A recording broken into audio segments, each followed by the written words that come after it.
بحبك يا لبنان يا وطني بحبك مش مالك بذنوبك بسهلك بحبك. Hi everybody, I just wanted to let you know for my new subscribers, those of you who are new, welcome to my channel. Thank you for everybody that has subscribed. And just wanted to let you know my channel is very censored on YouTube. You'll hear that a lot of people will say their channels are censored, but one clue that if they're really censored, they're not going to have very high subscription counts and comments and things like that on their channel. The ones that they censor the most are people from the Middle East who are directly experienced with what's going on in the Middle East, and especially Eastern Christians who know the truth about Zionism and who are exposing them to the people of the West who are being lied to by the Zionist-owned Western media. So please understand that on my channel, you will never receive a notification from YouTube unless they miraculously change it to spite me because I made this video, but because I've written them dozens of times about this. You will only know if I replied back to you, if you receive a heart or a like, thumbs up from me, and or both. But you're not gonna. It's not gonna say you received a comment from Calamity Guru last days. You'll never see that. It doesn't show that on my channel. You'll see that on other people's channels, but never on mine. Okay. So if you receive that, that's your cue. I'm replying back. Please come back, and you'll know it's me. Second, they delete about 90% of my subscribers, so you'll need to come back and check often to make sure you're still subscribed. And please click the like button. I know you probably have tons of other subscriptions you've subscribed to, and it's overwhelming sometimes. But I don't make videos very often. Sometimes one a week. Very rarely 2 a week. And you know, when I do 2 a week, something's really going on, and I have to let my subs know. Also, you know, there are times where I don't make videos for weeks. I just, you know, when I feel impressed, I need to put something up. So do click all notifications for me so you do get notified. Watch my videos in their entirety. I know a lot of people, you know, have very short attention spans. They'll just watch the first, you know, 7, 8, 9 minutes of a video. I do make longer videos because I want to educate people. Now, what you're going to see today in this particular... Oh, by the way, also, please make sure you read the comment section, or the video description section, where I talk about specific things about my channel censorship and some of my recommended videos. I put video clips on there. I used to put it in my pinned comment section, but YouTube kept deleting that. Also, do note that a lot of times certain people, and I don't know if they're targeting certain people or what, but your comments are getting deleted. Lots of people's comments are getting deleted off my channel. So the way to know if your comment has been deleted, if you suspect so, you need to log out of your account completely. Once you've logged out of your account completely, go back in and see if your comment is there. And if it's not, you've been shadow banned. Now, it may be temporary, it may be permanent, I don't know. Lastly, with this particular video, what I want you to understand is that this video is about what happened today in Lebanon. It's a very serious thing.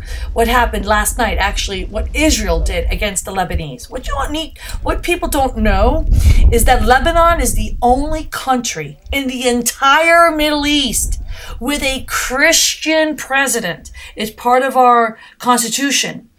And it's the only country in the Middle East where you have a Christian foreign minister. So they make it sound like Hezbollah is a terrorist organization. No.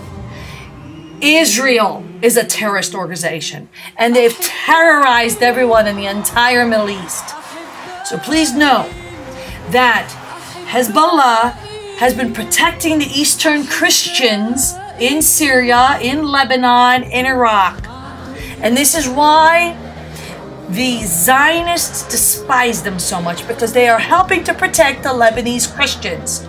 And they are using social media to spread propaganda to make Christians hate, you know, even within Lebanon themselves, they spread, you know, the Israelis are spreading all kind of lies to continue the division between the Sunni and the Shia, and to tear apart the Christian community, to make some of them side with Hezbollah, some of them side against Hezbollah. Look, Hezbollah has been defending the Lebanese Christians. If it wasn't for Hezbollah today, you would not have 40+% of the Lebanese population that are Christian. And that's it. That's what you need to understand. So you're going to hear the truth on my channel.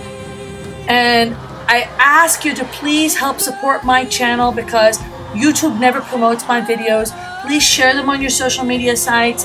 And just understand that what happened yesterday is the worst thing. It's the most aggressive thing that Israel has done since the 2006 war.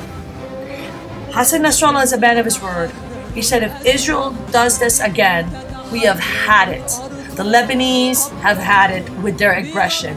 We are going to fight back. What this is going to do is it's going to create the war of wars. God said that he is going to destroy the whore of Babylon. Who is Babylon?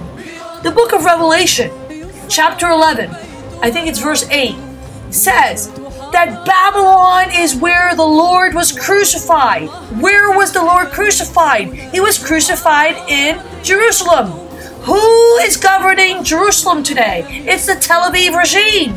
So the whore of Babylon is Tel Aviv. It's the Zionist Israelis, the apostates, the fake Semites. They are the whore of Babylon. God says he uses in the Bible, in the Septuagint, in not the Western Bible, which was doesn't have all the books like the Orthodox Church does, but it says in the Bible, in Isaiah 5, Isaiah 11, Isaiah 5, Isaiah 13, Isaiah 21, that God uses the Medes to destroy Babylon. Who were the Medes, and where was their headquarters? Their headquarters was in Iran.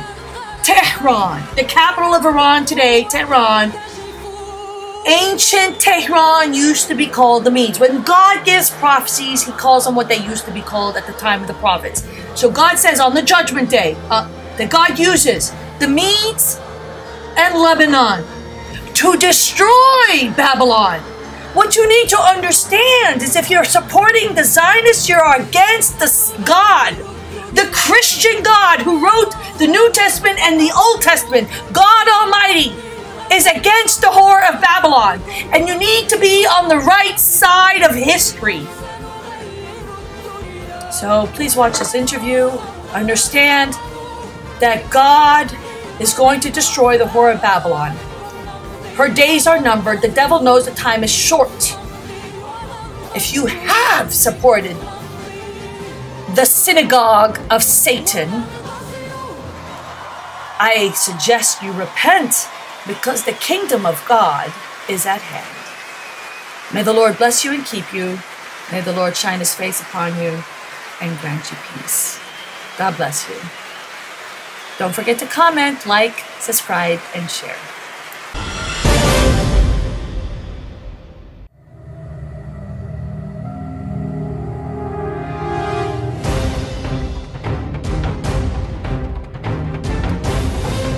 And welcome to Press TV's debate. I'm Marzia Hashimi.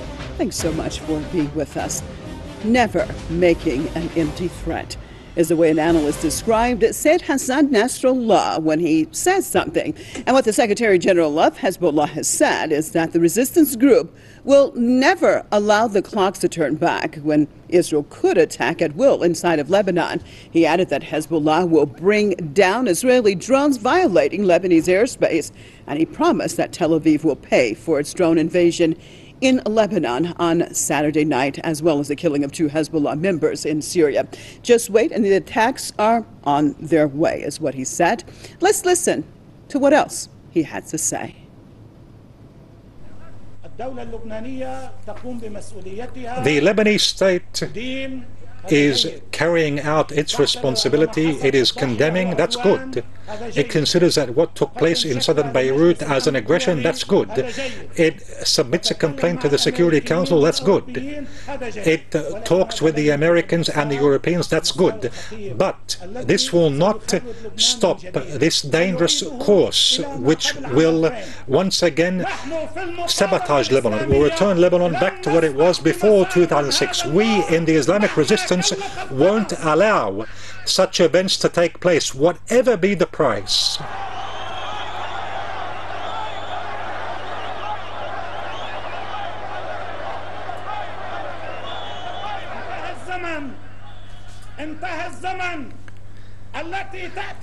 The time where Israeli planes would come and bomb a certain place in Lebanon and this entity remains secure in any place, this time has ended. From now on, we will confront the Israeli drones in Lebanon's airspace. The Israeli drones, when they enter into Lebanese airspace, we will work on downing them, on shooting them down. Let the Israelis be aware of this now. We will not allow such events to take place. We will not allow such events to take place. This is unacceptable, not allowed. And you're used to this.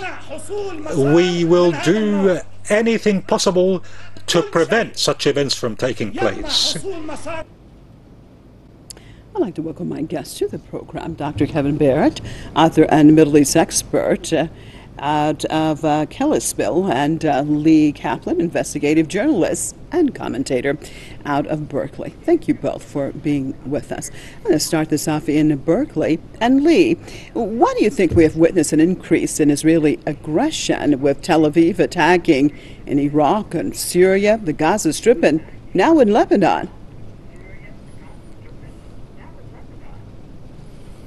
Well, it's difficult to hear you, Marcia. Could you repeat that, please? I said, why do you think we're seeing an increase in Israeli attacks? We've seen it in now Iraq, Syria, continuously, of course, Gaza Strip, and now also in Lebanon. Well, you know, intelligence is showing that Hezbollah is planning, you know, attacks in northern Israel and the Galilee, and you know, and they're building up to that. So it's you know, it's incumbent upon the Israelis to protect their people, and it's headed towards a major war. There are some analysts who believe that there's going to be a major war in the northern part of Israel and the Galilee. Well, Kevin, what did you make of Sayyid Hassan Nasrallah's speech? Very, very powerful speech, and definitely not showing any fear at all, but possibly instilling fear in those who the speech were targeted towards. Your take overall on his speech? Well, it was a fantastic speech, and the people of Lebanon, including people in all of the different political parties from all of the outlooks across the whole spectrum in Lebanon, are uniting behind Hezbollah now in a way that is really unprecedented, which puts the situation on a whole different kind of plane than it was back in 2006, when Hezbollah defeated Israel after Israel invaded Lebanon, as it has been wont to do repeatedly throughout the past few decades.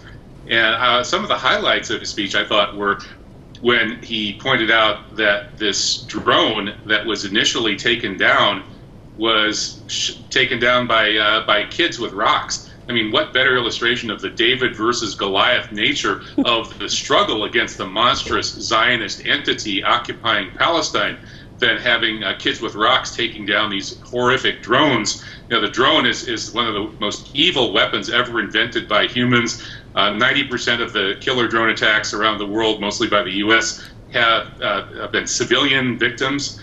And so this is very symbolic. And I also thought that Hassan Nasrallah was very much on target when he said that this latest round of escalation stemming out of Israel, and we know that Israel has been bombing Syria as well as attacking Lebanon. This all happened just in the last 24 hours or so, that this is really just one big campaign stunt by Bibi Netanyahu, who is gambling with the blood of Israelis as he attacks his neighbors. Under international law, when nations are attacked and their airspace is violated and they're bombed, as Israel has been doing to not only Syria and Lebanon, but also Iraq, those nations have the right to retaliate. And ultimately, when this becomes a long-term issue where an aggressor continues to aggress over the long term, that aggressor must be eliminated, not only by the countries that it has attacked, but by the entire united international community. It's time for the international community to say enough. Zionism's time is over. It's time for the Zionist entity to pack up and go home. Well, Lee, we look at the various attacks that have taken place, and one specifically I want to look at, besides what has happened in Lebanon, is also what took place in Iraq. And now, of course, the attacks were initiated against the Popular Mobilization Forces, the PMF. Now, this is the same group that has actually been the most successful in fighting against, for example, Daesh terrorists in Iraq. Why would Israel then target the entity that has been so successful in fighting against terrorism in the region?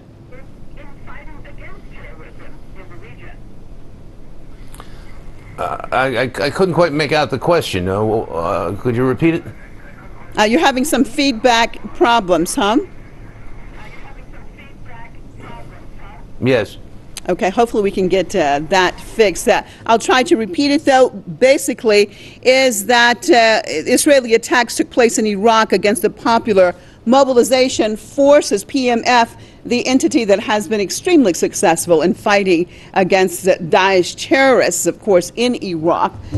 Why then would Israel actually attack these forces if unless they are supporting terrorists themselves?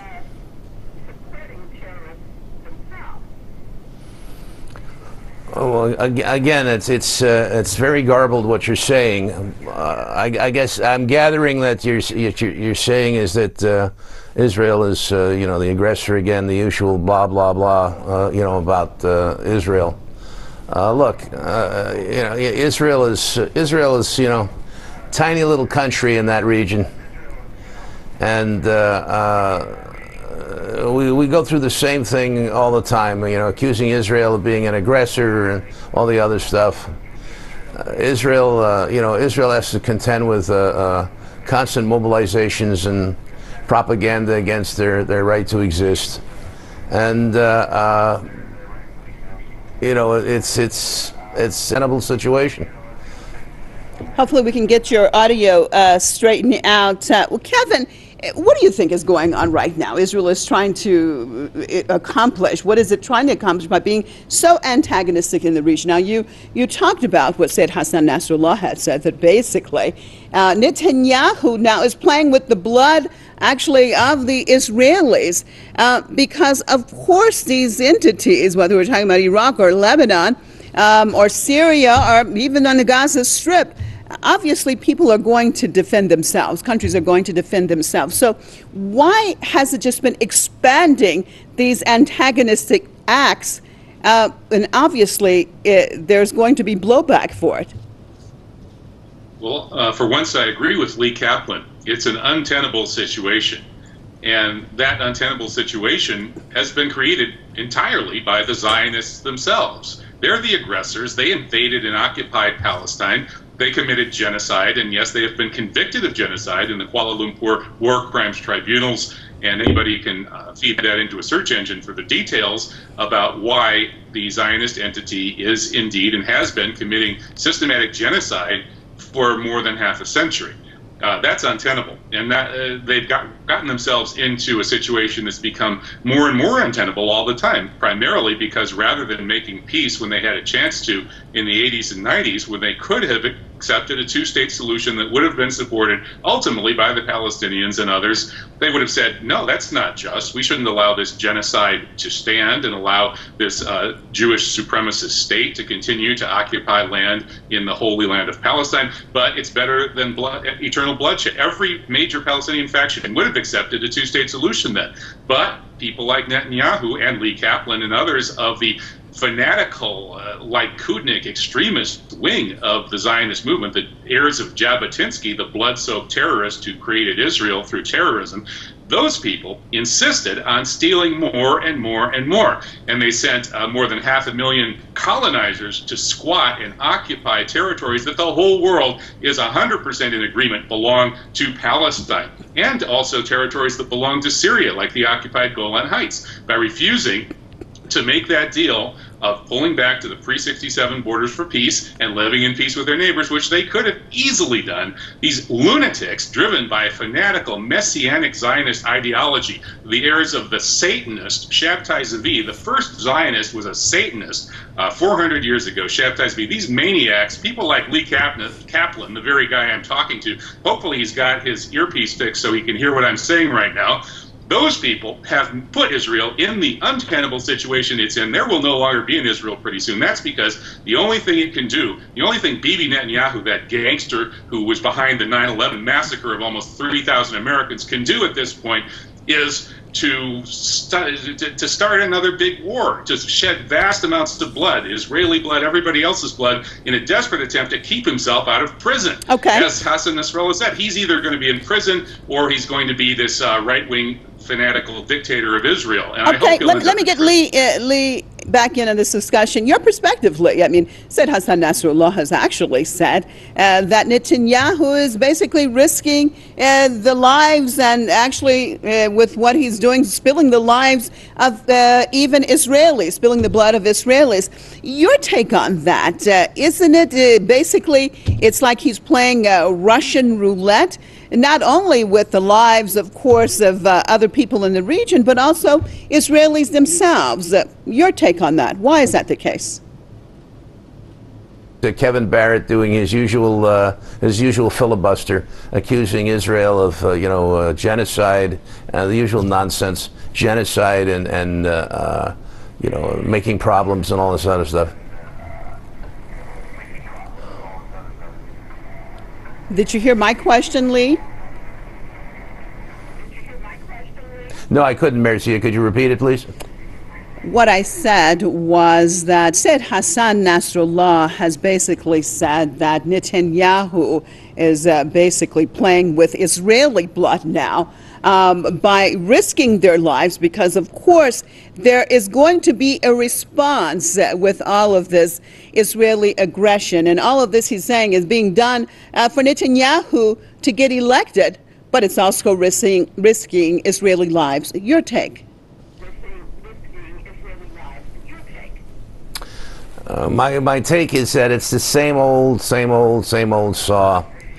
You know, Israel is not the aggressor in this situation. Israel is defending itself. It's vastly outnumbered. It's trying to protect its people, and we go through the same litany of accusations and all these things against Israel and against the Jews, and it's all nonsense. It's going to be the same thing next week, and it's the same thing last week, and it's the same thing in the future. Well, you know, Lee, I was actually asking about Israeli lives. Do you think that Netanyahu is risking Israeli lives by this game that he's playing? Yeah, I'm sorry, you said something Israeli, and then I can't make out what you're saying. Risking Israeli lives. Do you think that that is what Netanyahu is doing by this dangerous game that he's playing? Games that he's playing. They're not playing games. They're vastly outnumbered. They're dealing with a dictatorship. You know, they persecute people. They you know, this age-old dictatorships, the same old stuff, and we go round and round and round. You know, it's kind of fruitless. Well, Kevin, when we look at the way that Said Hassan Nasrallah spoke earlier, now he said basically he has given a blank warning to the Israelis that he will not allow, Hezbollah will not allow what is happening in Iraq to take place in Lebanon, that whenever it wants or wills, Tel Aviv is attacking the sovereign country. And he said it with absolute certainty. Your take on that side, and what does that mean, the Lebanon or Hezbollah prior to 2006 and what we're seeing now, obviously quite confident in their ability. Your take on all of this? Well, Netanyahu is acting in absolute contradiction to the real interests of Israel, even if we accept the interests of Israel in continuing to be expansionist and aggressive. What he's doing here is insane, because he's uniting the nation of Lebanon behind its front-rank avant-garde defenders, which is Hezbollah. And when Said Hassan Nasrallah says that the people of Lebanon are in no mood to allow Israel to continue to invade and occupy and attack their country, he's obviously 100% right. And so rather than succeeding at a divide and conquer strategy, Netanyahu is, unfortunately for him, uniting his opposition, uniting people into opposing Israeli aggression.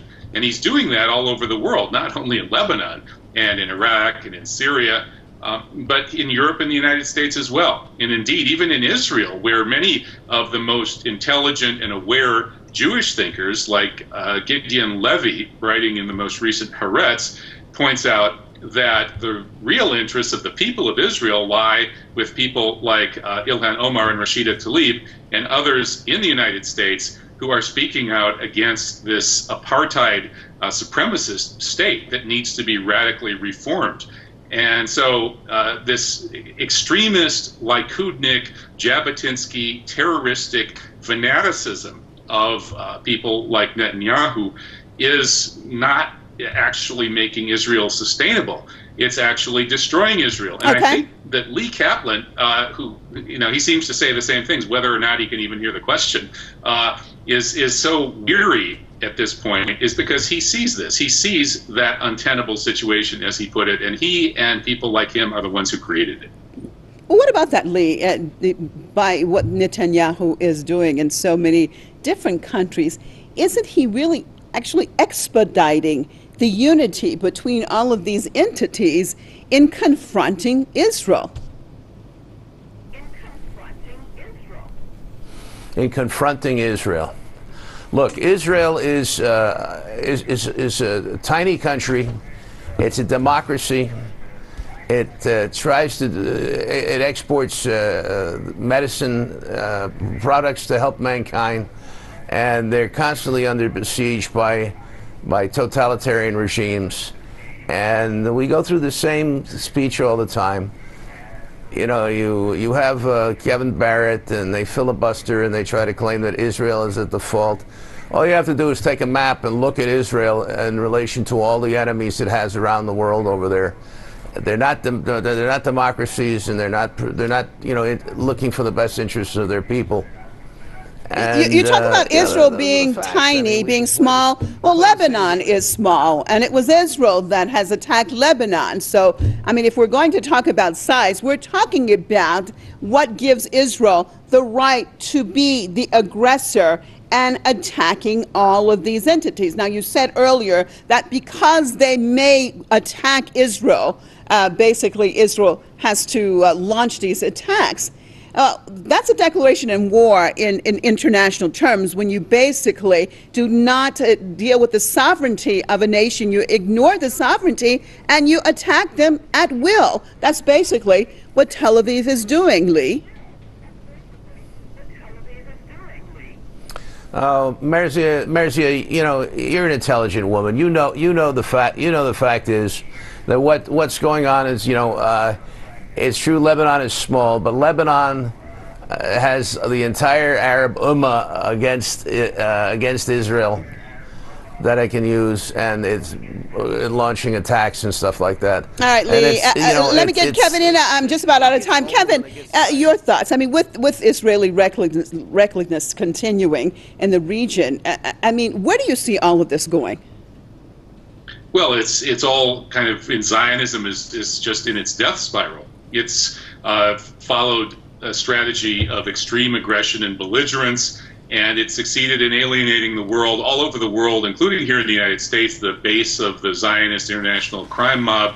People are waking up, and they're tired of being ruled by people like Mossad agent Jeffrey Epstein, who helps Israel control the United States by collecting blackmail material on the most powerful Americans. They're tired of Israel owning the U.S. Congress. They're tired of Israel controlling the American political process through bribes disguised as campaign donations. And they're waking up, just as the people in the Middle East are waking up. Okay. The entire world is uniting and is ready to help free Palestine.